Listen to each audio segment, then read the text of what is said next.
सभी को नमस्कार, good morning all of you.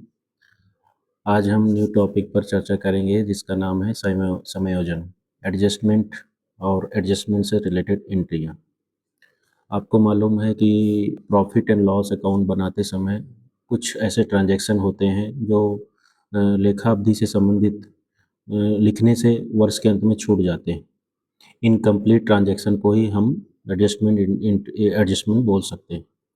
जैसे मान लीजिए अगर हम प्रॉफिट एंड लॉस अकाउंट बना रहे हैं, व्यापार खाता बना रहे हैं या बैलेंस शीट बना रहे हैं, है ना?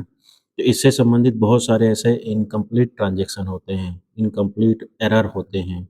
इनकम्प्लीट एरर को बना क हमको कंप्लीट एरर में यानी कि उस एरर को हमको मतलब जो शुद्ध अशुद्धियाँ होती हैं, उसे हम शुद्ध कर यानी कि सही कर करेक्ट एंट्रीज़ करके हम इसको कर सकते हैं। कुछ ऐसे अपूर्ण ट्रांज़ैक्शन होते हैं, इनकम्प्लीट ट्रांज़ैक्शन होते हैं, उसको हम कंप्लीट कर सकते हैं वर्ष के अंत में। और वर्ष के अंत में लिखने से जो प्रविष्टियाँ छूट जाती है, उसी को हम समायोजन कहते हैं। तो इसमें ऐसे बोल सकते हैं कि लेखावधि में हुए समस्त व्यवहारों की सम्मिलित की गई उक्त उद्देश्य की पूर्ति के लिए छूटे हुए व्यवहार, है ना? छूटे हुए व्यवहार को लिखना, अशुद्ध व्यवहारों को शुद्ध करना, ठीक है? असंबंधित व्यवहारों को अनरिलेटेड ट्रांज़ैक्शन जो होते हैं, उनको निकालना, इनकम्प्लीट ट्रांज़ैक्शन को कंप्लीट करना ही एडजस्टमेंट कहलाता है। तो इसमें से बहुत सारी एंट्रियाँ होती हैं, बहुत सारे एडजस्टमेंट होते हैं। लगभग लेखा पुस्तकों में अगर देखा जाए, लगभग 40 से 50 यानी कि 40 टू 50 टाइप्स एडजस्टमेंट दिया रहता है। तो कुछ अब चूँकि फाइनल अकाउंट बनाते समय हम 40 टू 50 एडजस्टमेंट हमारे पास आते नहीं हैं। हमारे पास बहुत गिने-चुने एडजस्टमेंट हमारे पास जो चलन में हैं और जो हमारे प्रॉफ़िट एंड लॉस या बैलेंस शीट बनाते समय हमको वहाँ पर आवश्यकता महसूस होती है, कुछ एडजस्टमेंट रहते हैं।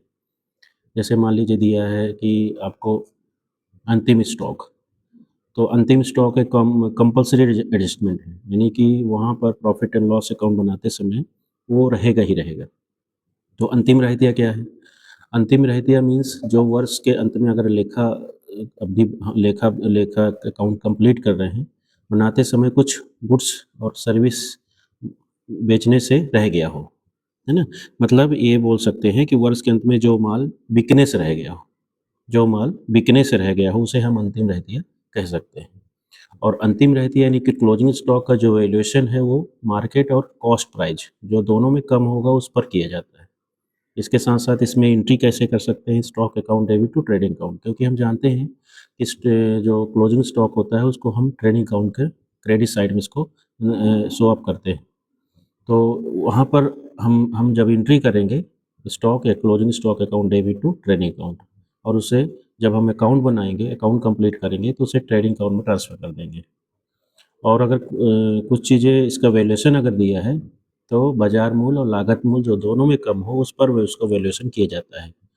कई बार एक कॉम्पिटिशन एग्ज़ाम में भी क्वेश्चन आता है कि क्लोजिंग स्टॉक का वैल्यूएशन कैसे किया जाता है, ठीक है? ऑप्शन रहता है बाज़ार मूल्य, मार्केट प्राइस, कॉस्ट प्राइस, है ना? दोनों बोथ या इनमें से कोई नहीं, तो बोथ जो होगा या दोनों में जो बाज़ार मूल्य और लागत मूल्य जो दोनों में कम है, उस पर। तो ऐसा ऑप्शन हम उसको टिक कर सकते हैं। तो हमारे पास कॉम्पिटिशन में भी कुछ क्वेश्चन ऐसे अगर देखने को मिलता है तो उसको हम थ्योरी के रूप में पढ़ कर सॉल्व कर सकते हैं। इसके साथ-साथ आपको मालूम है कि इसको बैलेंस शीट में हम अ, जो क्लोजिंग स्टॉक है उसको हम संपत्ति साइड उसमें शो ऑफ करते हैं, वैल्यूएशन करके, ठीक है?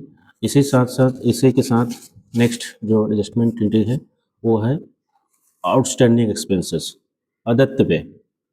अदत्त व्यय क्या है? मीन्स जो भी लेखावधि है, जो हमारे पास अकाउंट बन रहा है, लेखावधि से संबंधित ऐसे व्यय जिनका भुगतान लेखावधि के अंतिम दिन तक नहीं हुआ है। यानी कि अगर हम 1 जनवरी को अकाउंट बना रहे हैं तो 31 दिसंबर तक भी उसका भुगतान नहीं किया गया है, तो ऐसे व्यय को अदत्त व्यय कह सकते हैं।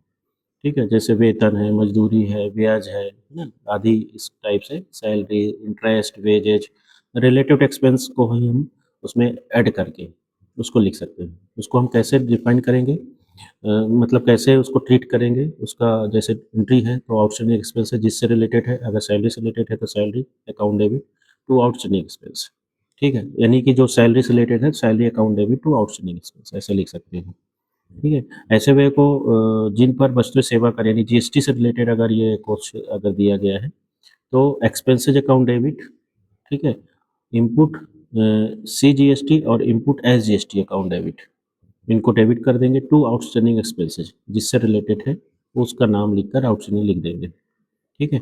व्यय राज्य के बाहर अगर देय होता है तो आपको मालूम है जैसे एक चीज़ें को क्योंकि मैं आपको इसलिए बोल रहा हूँ कि आपको मालूम है कि कॉमर्स के स्टूडेंट को ये सब टर्मिनोलॉजी क्लियर होता है।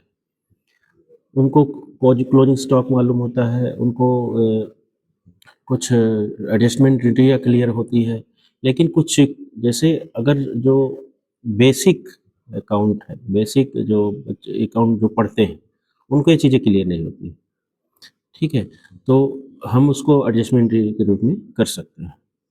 अभी बहुत सारे एडजस्टमेंट हैं, उसको हम क्रम बाय क्रम, स्टेप बाय स्टेप इसको क्लियर करेंगे। Thank you.